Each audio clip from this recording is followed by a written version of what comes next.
আসসালামু আলাইকুম। আমি এই মুহূর্তে আছি শ্রীমঙ্গলে একটা রাবার বাগানে। দেখেন, এটা একটা রাবার বাগান। আমি রাবার বাগানের মাঝখানে চলে আসছি। এই যে দেখেন, এই যে রাবার, প্রত্যেকটা এই যে রাবার নেওয়ার জন্য এরকম একটা পাত্র আছে। গাছের ভিতরে এরকম একটা সুতলি দিয়ে বাঁধা, এখানে ইয়ে থাকে। সম্ভবত এখন রাবারের সিজন না। এই যে দেখেন, এই যে দেখেন, এই যে কাটা এরকম প্রত্যেকটা গাছের ভিতরে এরকম আছে। আপনার এটা চমৎকার। এটা হলো পিনলেট টি স্টেট পাশেই, অর্থাৎ ঢাকা থেকে যদি আপনি শ্রীমঙ্গলে আসেন, এটা পড়বে। এই জায়গাটা অনেক চমৎকার। এখানে একটা ঘর আছে, ঘরে রেস্ট নেওয়া যায়। আর এই যে দেখেন, এই যে দুই পাহাড় না, টিলা বলা যায়। এই টিলার মাঝখানে সমতল এরিয়া, এখানে গরু আছে। আর সুন্দর প্রকৃতি।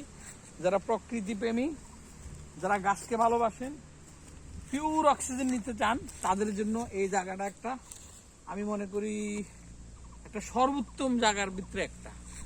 এই অক্সিজেনের ভিতরে কোনো জটিলতা নাই, কোনো ভেজাল নাই। যারা পিওর অক্সিজেন নিতে চান তারা এখানে চলে আসবেন। আসার সময় কিছু খাবার টাবার নিয়ে আসলে আরো ভালো। কিছুক্ষণ এখানে বসে ওই প্রকৃতির মাঝে নিজেকে জুড়িয়ে দিবেন এবং আপনার ফ্যামিলির লোকজনকে নিয়ে আসতে পারেন।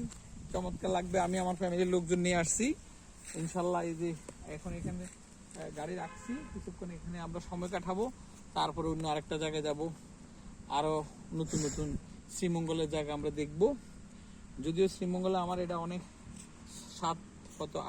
আটতম, তারপর আমি এখানে বারবার আসি ইনশাল্লাহ, কারণ আমার ভাল লাগে এই গাছপালা দেখতে, পিওর অক্সিজেন নিতে।